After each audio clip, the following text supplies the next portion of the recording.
Bonjour à tous. Compte de notre tuto qu'on va faire, nos séries de tutos qu'on est en train de faire sur Ionic, j'ai trouvé nécessaire qu'on puisse nous-mêmes créer notre API pour pouvoir utiliser. Vous voyez, c'est dans ce sens-là que aujourd'hui, on va faire un petit tuto sur comment créer une API avec Laravel.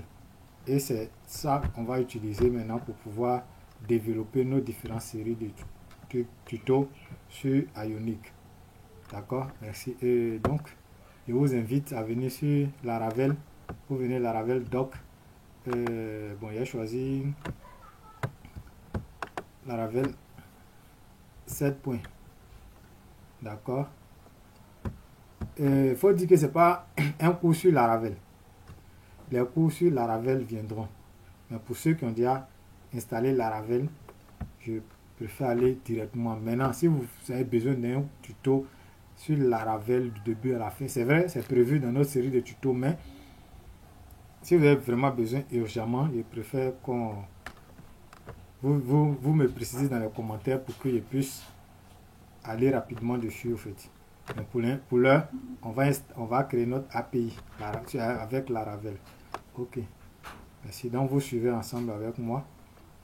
Moi j'ai déjà installé tout, donc je vais installer Laravel. D'accord. Bien. Donc ici, je vais ouvrir mon terminal. Je vais venir coller. Je vais nommer ça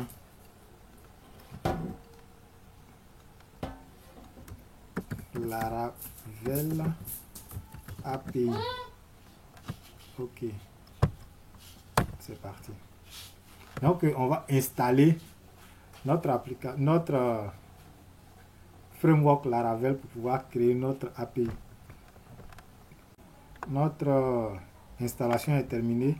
On va accéder au dossier Laravel API.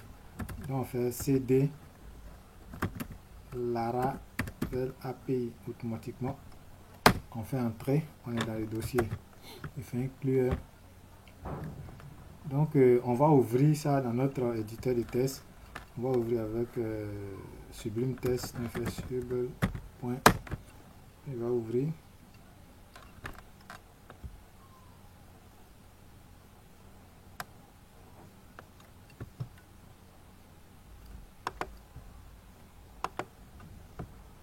Ok. Voici notre dossier qui est là. D'accord. On fait un cours de Laravel. PHP Laravel Artisan. On fait PHP Artisan serve pour pouvoir lancer notre serveur. Le serveur de Laravel, c'est PHP Artisan serve. Voici que Laravel est lancé. Laravel est lancé. Donc on va aller ouvrir notre PHP MyAdmin pour pouvoir créer notre base de données. On peut. Ok. D'accord. On a créé notre base de données, c'est tout. Le reste là, on va les remplir automatiquement. On vient dans .env. On va mettre le nom de notre base de données, notre route.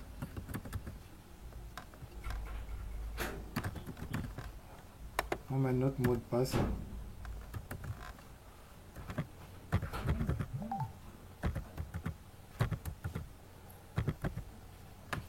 Ici, c'est vraiment la configuration. Ça dépend de quelle base de données vous utilisez.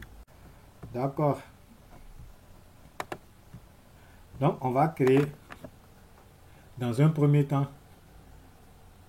comme on avait vu sur l'autre poste, on va créer un truc d'actualité. On va créer API d'actualité.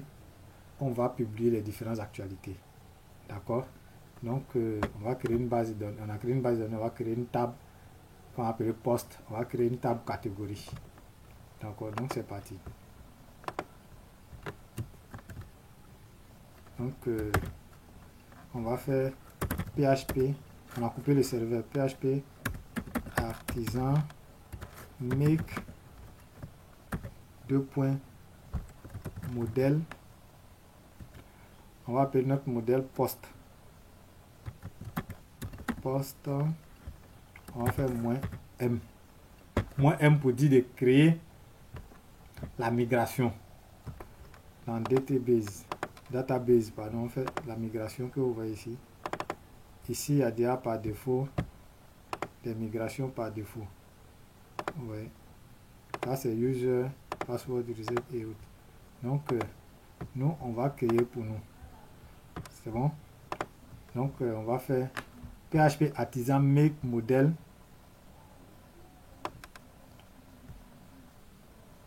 PHP artisan make modèle, make modèle post -m. -m pour dire il faut créer la migration. Donc, quand on tape entrée, vous voyez ici, on a créé en même temps la migration de poste. D'accord? Donc, on va créer aussi PHP artisan make modèle -m. Voilà, modèle de catégorie. Catégorie, on fait -m.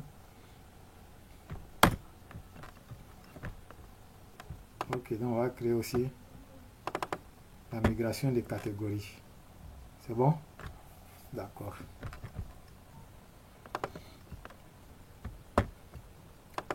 Donc notre poste, notre tab poste, on va dire que on va mettre le titre, on va mettre string,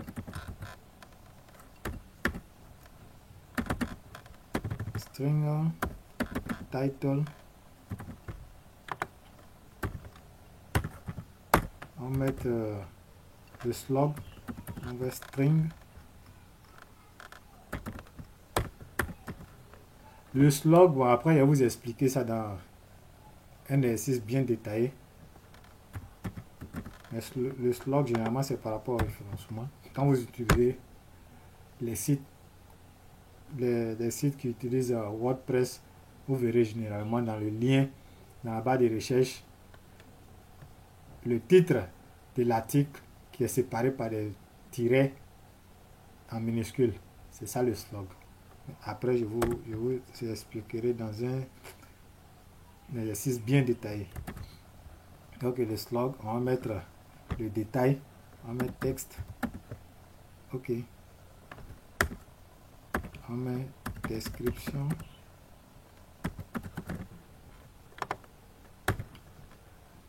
Ok. Ici, le ID et la date de création ou la date de migration, la date de modification viennent automatiquement. Non, on n'a pas à les toucher. D'accord? Ici, on va créer la catégorie.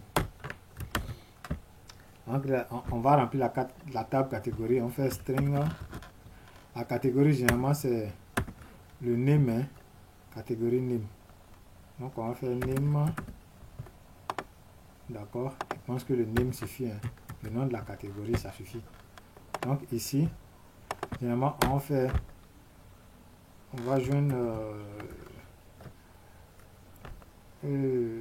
va joindre l'idée de la catégorie à laquelle l'article appartient.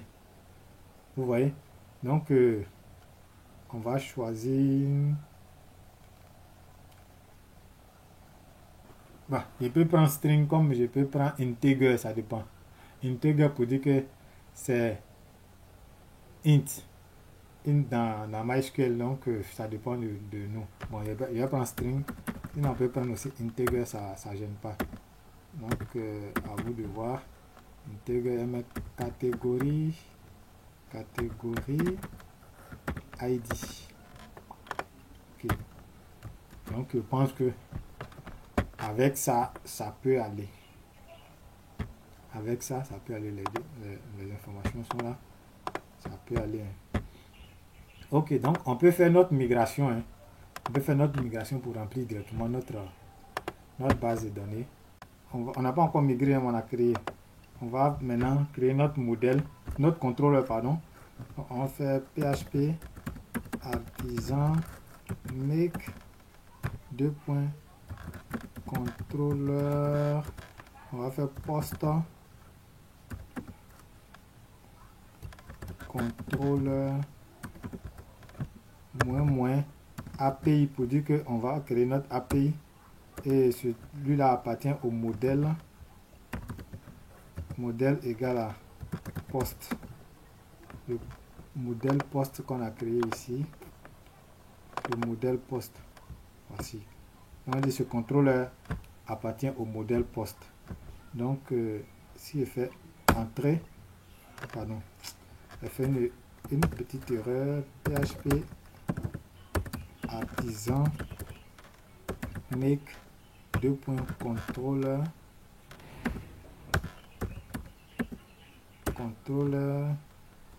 on fait post contrôleur API modèle post. Nous avons créé ici notre modèle qui est là, notre modèle post, notre catégorie, notre modèle catégorie. Nous avons aussi créé notre contrôleur post qui est là, vous voyez, et ici on a créé une fonction, une méthode index store show update et puis destroy. D'accord. Ok, on va ouvrir notre route, dossier route API qui nous intéresse. Ici, on va faire route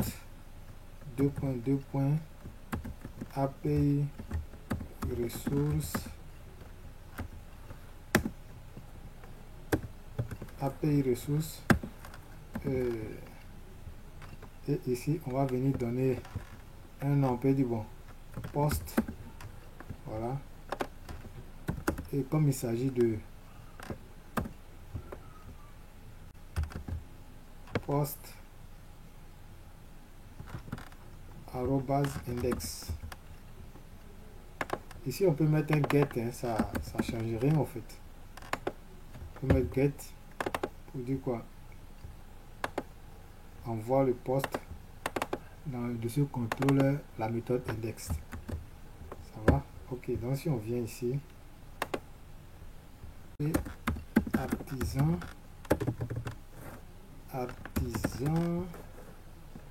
route list, normalement il doit nous, wow, il a quel problème,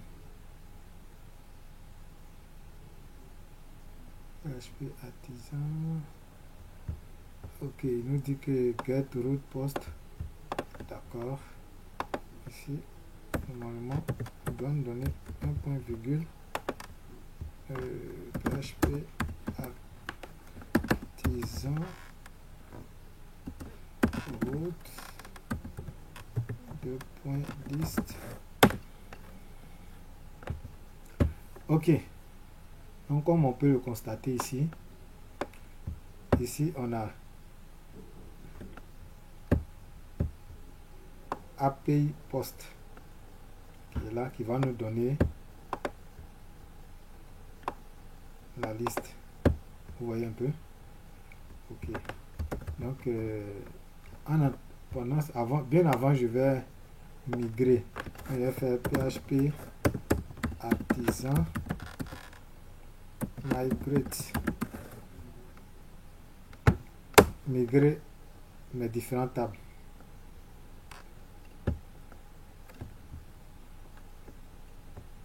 Donne catégorie, migrate catégorie,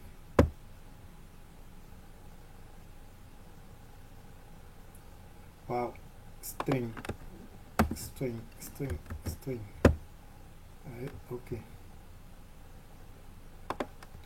Donc je vais revenir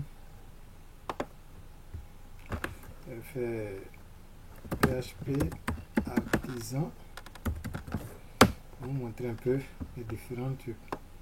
Donc ici il avait fait une erreur, donc on a migrate rollback the last database migrate, mais refresh and all migration. Donc je vais prendre refresh, migrate refresh pour pouvoir reprendre. Je fais PHP artisan migrate refresh. Si je ne me trompe pas dans l'orthographe, refresh SH pour pouvoir reprendre tout. Parce qu'il avait fait une erreur. Ok.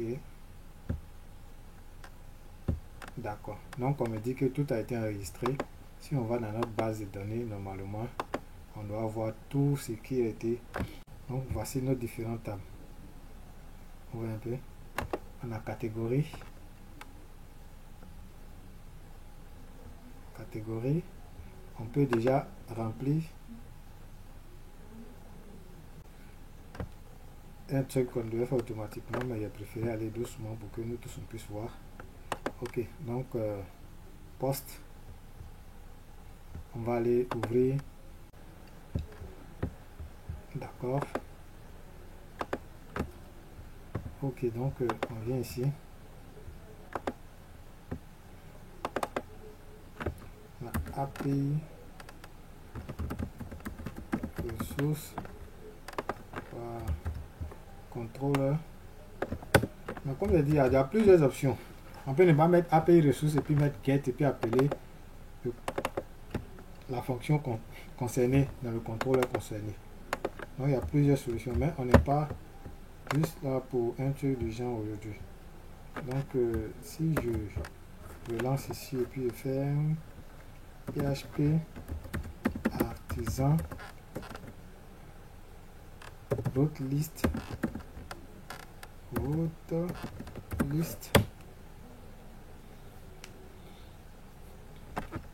il va me donner toutes les possibilités. Voilà. Il doit me donner toutes les possibilités. Comme vous pouvez le constater. Ici, on a le get. Voici le post index. Le post store, show, update, destroy. Voici les différents URL possibles. Donc ici, on a API get. API pardon, slash post, slash post. Show c'est pour pouvoir afficher l'article. Update, mettre à jour. Destroy, c'est pour supprimer. Donc ici on fait passer en paramètre l'ID de l'article. Ici on fait passer en paramètre l'ID de l'article. Ici on fait passer en paramètre l'ID ou bien le slot qu'on a créé ici. Ouais, donc c'est un peu ça. Tout c'est. On peut venir maintenant que tout est là. On va venir, puisque dans la création de notre contrôleur, on avait défini le modèle. On avait défini qu'il appartenait au modèle poste. Donc par défaut, il est venu se mettre ici. Mais dans un prochain tuto, il va mieux expliquer. Pour le moment, c'est pour aller plus vite et ce qu'on a déjà commencé en fait. Donc ici, on va venir, on fait $poste égale à poste. Notre poste qui est ici. Voilà. 2.2. All. On va tout récupérer. D'accord. Donc on fait return $, poste. D'accord. Ok. Donc normalement quand je viens à ça, quand je viens dans mon navigateur, que je lance mon navigateur, faire PHP artisan save. Normalement, si le serveur est lancé, si le serveur est lancé, et je viens ici, faire slash le call API post, normalement il doit m'afficher quelque chose. Voici. Voici nos différents enregistrements. Ils sont venus sous forme de JSON.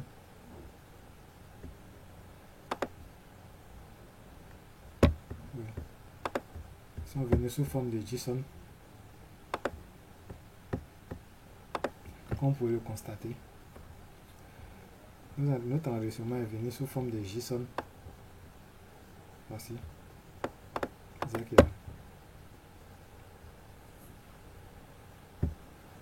Voici. Donc, vous voyez qu'on a bien récupéré nos enregistrements. Mais on va encore améliorer un peu.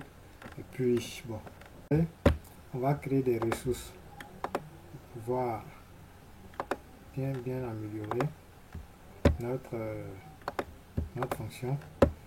Tout ça, on va changer tout ça là. On fait ça en une ligne pour que vous puissiez voir.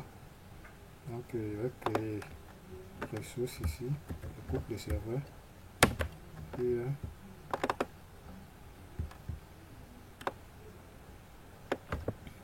PHP artisan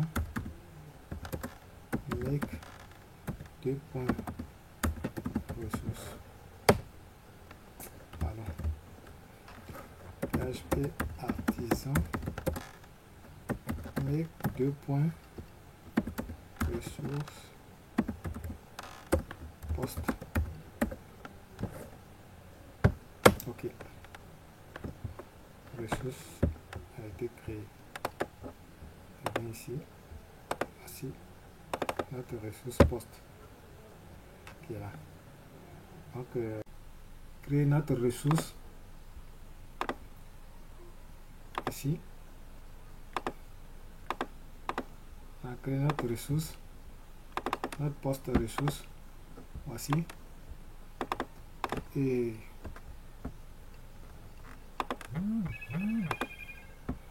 après, on est venu ici pour appeler notre ressource. Étant donné qu'on a appelé le modèle post, ici, le modèle post, on allait ici. Comme je vous ai dit, c'est pas un cours sur Laravel, donc j'ai préféré aller un peu plus vite pour qu'on puisse aller à l'essentiel.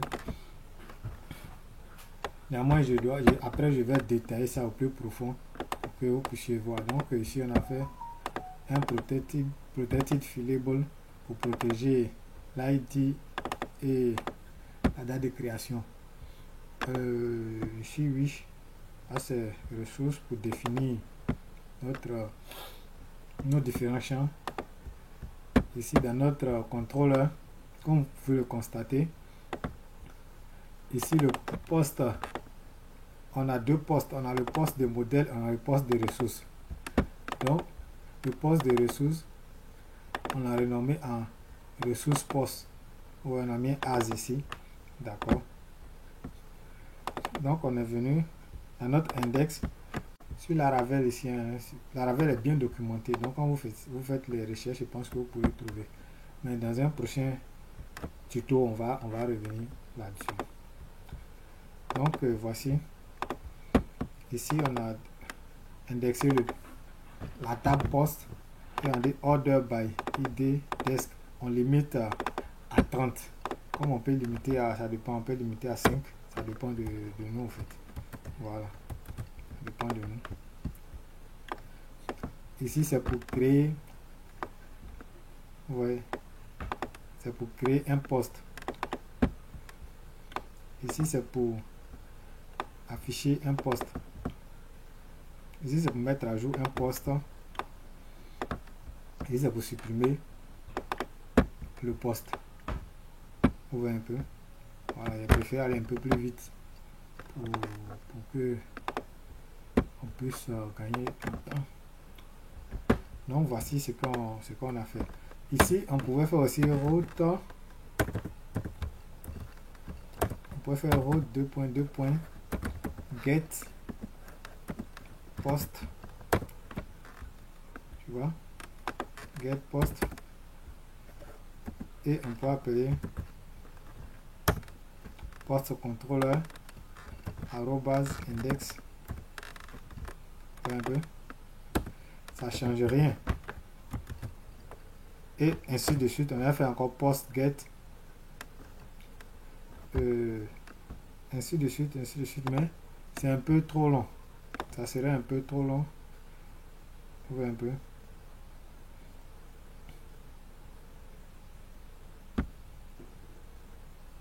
Ça serait un peu trop long. Dans notre PHP artisan route list 2.list.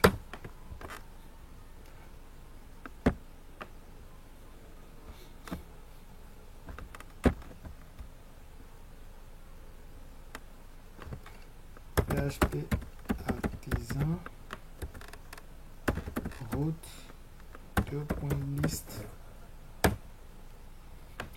Ici, on serait venu maintenant pour faire maintenant chaque. On serait venu pour appeler maintenant chaque route. On va appeler ça, on va appeler ça, on va appeler ça, on va appeler ça, ainsi de suite. 1, 1, 1, 1, 1, 1. Voilà, donc c'est pourquoi on a mis les ressources tout court, mais dans une vidéo prochaine, je vais vous montrer comment ça se passe en détail. Ok, donc je commande ça là. Donc voici notre API qui est créée. Donc voici ce que ça donne. Comme il l'avait présenté la première fois, attendez que je relance le serveur PHP artisan serve.